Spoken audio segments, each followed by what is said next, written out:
Ardi berdiri di depan meja briefing kru di Bandara Internasional Soekarno-Hatta, Jakarta, tangannya masih memegang jadwal penerbangan pagi itu. Tiba-tiba suara Budi, rekan pilot seniornya, menggema keras di ruangan yang tadinya ramai, "Kamu ini gay, Ardi. Tidak pantas lagi menerbangkan pesawat Garuda ini, bahaya buat penumpang." Beberapa menit kemudian, seluruh bandara dipenuhi teriakan panik saat pengumuman darurat bergema dari speaker, membuat ratusan orang berlarian ke arah gerbang keberangkatan. Ardi merasa dunia berputar. Wajahnya memucat, keringat dingin menetes di dahi meski ac ruangan dingin sekali. Ia sudah terbang selama 10 tahun, memegang lisensi Captain dengan catatan sempurna, tapi satu oto yang bocor dari ponsel Budi, oto dirinya dan Dika berpelukan di pantai Ancol tahun lalu, membuat segalanya hancur dalam hitungan detik. Budi terus bicara dengan suara penuh dendam, "Kita semua tahu di Indonesia ini, orang seperti kamu cuma bikin malu maskapai. Pak Hari sudah putuskan, kamu dicekal dari kokpit hari ini juga." Rekan-rekan lain diam saja, ada yang menunduk, ada yang menggeleng pelan, tapi tak ada yang membela. Ardi merasa dadanya sesak, seperti ada beban 1000 kilogram menekan. Ia ingat ibunya di Bandung yang selalu bertanya, "Kapan nikah, nak? Tetangga sudah pada punya cucu." Ia ingat ayahnya yang diam saja setiap kali topik itu muncul, tapi tatapannya selalu penuh harapan akan cucu laki-laki. Ia keluar dari ruangan tanpa kata, tas pilotnya terseret di lantai marmer yang mengkilap. Langkahnya gontai menuju area parkir sta. Di kepalanya berputar kenangan, pertama kali ia sadar dirinya berbeda saat SMA di Bandung jatuh cinta pada teman sekelas yang kini sudah menikah dan punya anak. Ia sembunyikan semua itu selama bertahun-tahun, fokus pada karir, terbang ke Singapura, Kuala Lumpur, bahkan Sydney. Tapi cinta tak bisa disembunyikan selamanya. Dika masuk ke hidupnya 3 tahun lalu, seorang desainer Grace yang lembut, selalu mengerti kapan Ardi butuh diam dan kapan butuh pelukan.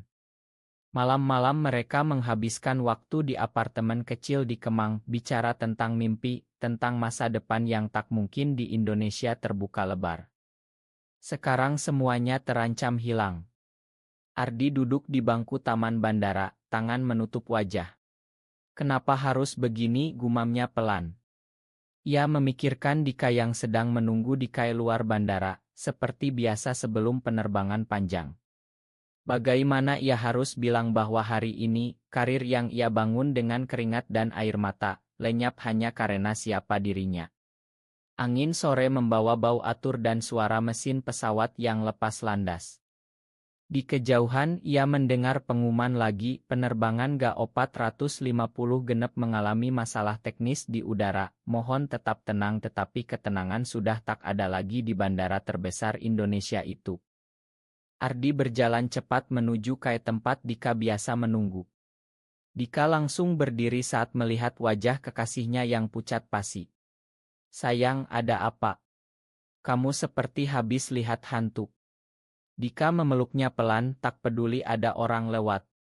Ardi menceritakan semuanya dengan suara bergetar, dari cemoohan Budi sampai keputusan Pak Hari yang melarangnya naik kokpit.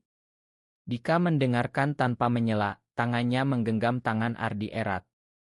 "Kita hadapi bersama. Kamu bukan pilot karena orientasimu, kamu pilot karena skillmu yang luar biasa." Mereka duduk di sudut kai, kopi dingin tak tersentuh. Ardi menceritakan masa kecilnya di Bandung, bagaimana ia selalu merasa berbeda tapi tak berani bilang. Ibu pernah bilang, anak laki-laki harus kuat, jangan seperti perempuan. Aku takut kalau mereka tahu, mereka akan kecewa selamanya. Dika tersenyum tipis, mengusap punggung Ardi. Aku juga takut dulu, keluargaku di Surabaya sangat religius.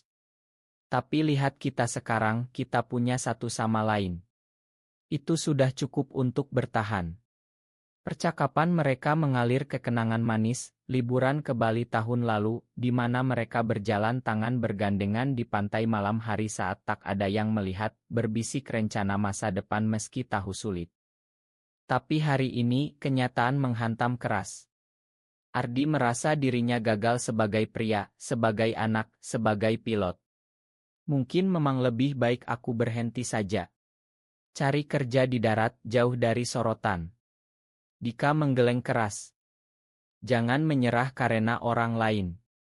Kamu pernah bilang terbang adalah napasmu. Jangan biarkan mereka ambil itu. Di luar KAE, keriuhan bandara semakin besar. Orang-orang berlarian, ponsel berdering tak henti. Berita tentang penerbangan GA450 genep yang mengalami kegagalan mesin menyebar cepat. Penumpang menangis, petugas bandara berusaha mengendalikan situasi.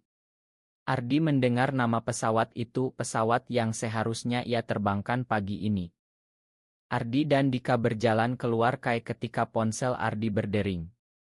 Nomor dari tower. Captain Pratama, ini darurat. Pilot GA450 genep jatuh sakit mendadak di udara, copilot junior tak sanggup tangani sendiri. Kami butuh Anda sekarang. Ardi membekuk. Pesawat itu membawa 188 penumpang, termasuk anak kecil dan lansia. Dika melihat wajahnya berubah. Pergi, Ardi. Ini kesempatanmu tunjukkan siapa kamu sebenarnya. Ardi ragu, ingatan cemohan Budi masih segar. Tapi suara di telepon semakin mendesak, bandara sudah panik, penumpang di terminal menuntut jawaban, media sudah datang. Ia berlari kembali ke terminal operasional, Dika mengikuti di belakang. Di ruang kontrol, Pak Hari sudah menunggu dengan wajah tegang. Ardi, lupakan tadi. Ini soal nyawa orang banyak. Ardi menatapnya tajam. Jadi sekarang saya berguna lagi karena skill, bukan karena siapa saya. Tapi tak ada waktu debat. Ia langsung masuk ke simulator darurat, mendengarkan laporan dari udara. Pesawat kehilangan mesin kanan, altitude turun cepat, cuaca buruk di atas Laut Jawa. Ardi memberikan instruksi jernih, suaranya tenang meski hatinya berdegup kencang. Rekan-rekan yang tadi diam sekarang menatapnya dengan hormat baru. Budi berdiri di sudut, wajahnya pucat. Di luar, bandara semakin kacau. Keluarga penumpang berteriak minta informasi, wartawan merekam dari jauh. Ardi merasa beban berat di pundaknya, bukan hanya pesawat, tapi juga identitasnya yang selama ini ia sembunyikan. Ia ingat saat pertama kali Dika bilang ya aku cinta kamu apa adanya.